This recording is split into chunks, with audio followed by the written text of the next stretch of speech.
حضرتك انا بالنسبه لي كواحد خبره اعرف اقضي يوم 10 ليره، انت تعرف تقضي؟ انا عايش في اسطنبول وبقضي يومي ما لا يقل عن 25 ليره. الخبرات بتفرق، الخبرات بتفرق، ده امر طبيعي جدا. حلوه دي. يعني انتوا عرفتوا تقضوا اليوم بتاعكم ب10 ليره؟ طب انا بتحداك يا مازن تعرف تقضي يومك ب10 دولار يا سيدي. شوف بقى بتكلف كام عندك بقى في تركيا، و10 دولار. اوكي؟ وانا عن نفسي هبدأ دلوقتي حالا وهنزل حالا واصور وهكلمك دلوقتي. ايه يا مازن بقولك ايه، ما تيجي نعمل تحدي 10 دولار بدل ال10 ليرة اللي انت عملتها في تركيا دي، وريني هتعرف تعمل ايه يعني. ها بما انك زي ما قلت خبرة وكده، وريني يا سيدي. وانا كمان خبرة في بلدي، فهعمل 10 دولار في بلدي ونشوف ايه رأيك. طيب تفتكر ايه الهدف طيب من الفيديو ده؟ يعني لو عملنا فيديو تحدي 10 دولار ايه الهدف هيكون منه مثلا؟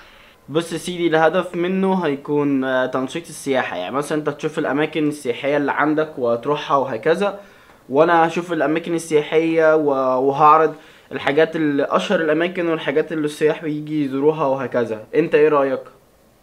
انا رأيي ان الفكرة جامدة جدا جدا جدا. احنا ممكن نعمل، اقول لك حاجة، احنا ممكن اغلب دايما شركات السياحه بتقول للناس ان انتوا على الاقل في اليوم الواحد بتتكلفوا على الاقل وانتوا جايين 100 دولار، ولو شركه قليله بتقول لك 50 دولار، خصوصا هنا في اسطنبول. فاحنا ممكن نعمل التحدي فعلا ان هو يكون على 10 دولار، وان السائح يقدر يروح اكتر من مكان سياحي ويقدر يستمتع بيومه مع الاكل والشرب والمواصلات.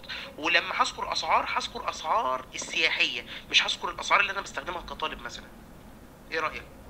انا موافق يا مازن، وعامة انا بدأت تصوير وبصور دلوقتي حالا، وهبدأ اليوم دلوقتي حالا. يلا بقى اشوفك بالليل قشطة، وبقى تابع الستوري على الانستجرام عندي. عم محمد عايزين عيش يا عم محمد. ايوه حبيبي. طيب احنا لحد دلوقتي صرفنا كام؟ صرفنا 7 جنيه مواصلات، وهناكل بعد كده نبقى نحاسب ونشوف الحساب بتاع الفطار كام، عشان احنا هنا كمصريين بنحاسب بعد ما ناكل. تعالوا كلوا معايا فول. احنا دلوقتي في مسجد محمد علي. النقوش من جوه النجفة بتاعت الطلبة بتبقى ب5 جنيه بس، انت تدفع كده بالظبط. في النقوش حتى كمان في القبة بتاعت المسجد محمد علي. مسجد محمد علي هو موجود جوه القلعة، قلعة صلاح الدين، موجودة في حتة اسمها السيدة عيشة عندنا في القاهرة. من أجمل وأشيك وأحلى الأماكن السياحية اللي فيها روحانيات وفيها حاجات جميلة جدا جدا جدا. وهوريكم برضو شوية حاجات بره هي بجد تخطف العقل، وزي ما انتوا شفتوا رد فعل الأجانب لما شافوا الكلام ده. وكمان الميزة بتاعت الحاجات القبة دي والحاجات دي كلها هي حاجة واحدة بس. ثانية هوريها لكم. الله أكبر. سمعتوا البتاع ده ازاي؟ هي دي الميزة بتاعت القبة والميزة بتاعت الجامع. احنا دلوقتي كده خلصنا القلعة وصورنا في مسجد محمد علي بس، وانا داخل كده حصلت ترباية. هما لو انت جايب كاميرا فهم عادي، هم هيدخلوك بالكاميرا مفيهاش مشاكل، ولو انت جايب حامل بتدفع لها تذكرة 10 جنيه، ولو انت جايب مايك مش هيدخلوك بيه، هيسيبوه في الامانات، والامانات بتقفل الساعة 4:15. حلو؟ فانت لو جاي قضي يومك عادي جدا مفيش اي في مشاكل، بس لو انت جايب من مايك فانت خبيه او سيبه في الامانات، واخرك الساعة 4:15 زي الفل. تمام. احنا دلوقتي هنطلع على البرج، هطلب اوبر اهو. بصوا اوبر اهو. هو انا دلوقتي وصلت خلاص عند البرج الحمد لله. وانا كنت عايز اقول لكم على حاجه مهمه جدا، ان انا دفعت 15 جنيه مواصلات من القلعه لحد هنا البرج.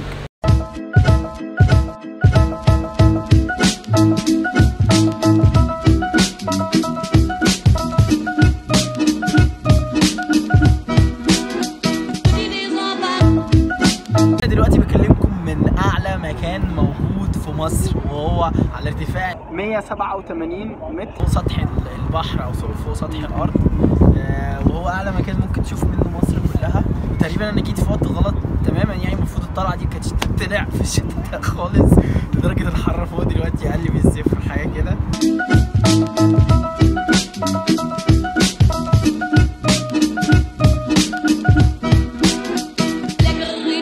احنا كده خلصنا خلاص بعد الساعة والتلج اللي احنا كنا فيها دي، وكانت تجربة البرج بجد كانت جامدة جدا جدا جدا.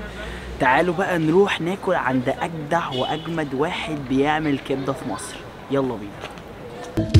كده.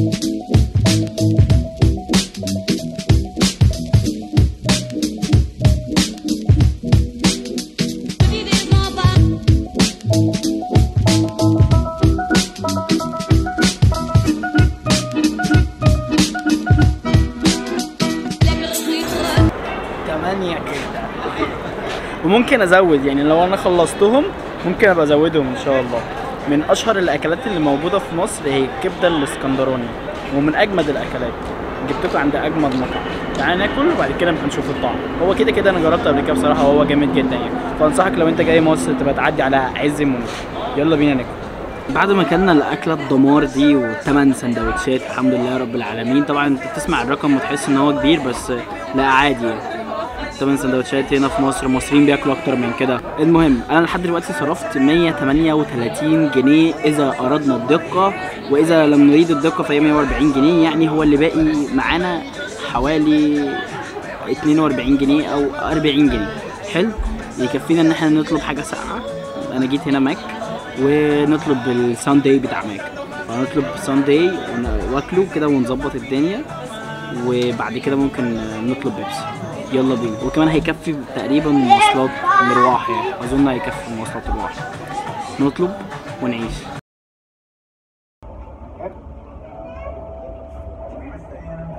احلى ايس كريم بالنسبه لي في الكوكب الساندي بتاع ماكدونالدز. يا سلام بقى لو انت هتطلب كريم كراميل، حوار حوار حوار.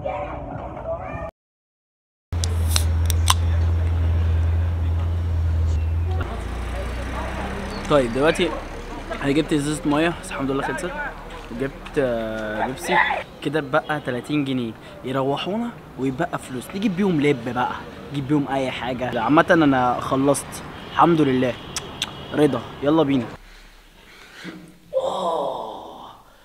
بعد يوم طويل جدا حابب انوه عن حاجة يا شباب. اللي حصل هو مش مقارنة، هو عبارة عن واحد بيقضي يومه وبيوري السياح هما لو هيجوا مصر ب180 جنيه او 10 دولار هما هيعملوا ايه. واحد تاني في الديسكريبشن هتلاقي لو انت عايز تقضي يوم ب10 دولار بس في تركيا. نفس الديسكريبشن وتحت برضو هتلاقي لو انت عايز تقضي يوم في روسيا ب10 دولار. برضو فرق العملة مش هيختلف. المهم نفس العملة احنا موحدينها على الثلاث بلاد. مازن الدرة اللينك بتاع في الديسكريبشن، ومازن من روسيا اللينك بتاع برضو في الديسكريبشن بتاع الفيديوز بتاعتهم. ده مجرد انت لو حابب تروح بلد من البلدان التانية، لو انت مصري او انت لو في روسيا او في تركيا وحابب ان انت تيجي مصر، هتقضي يومك ازاي وانت كسايح هتروح فين. وانا الى حد ما حاولت انقلك احسن الاماكن. جميل.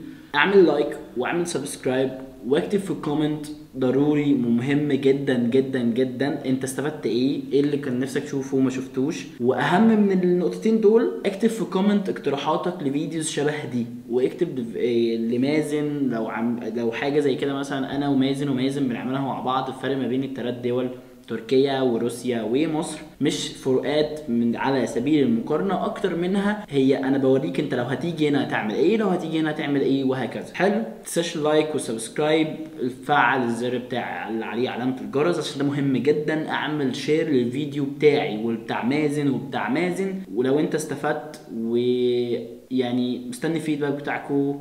ومبسوط جدا، كان يوم متعب بصراحه، بس اللي جاي هيبقى احسن ان شاء الله. ويا رب يا رب يا رب تكونوا استفدتوا اي حاجه واستمتعتوا بالفيديوز. بصوا انتوا هتشوفوها هنا، يعني هنا اهو كده، هنا كده انتوا هتشوفوها قشطه.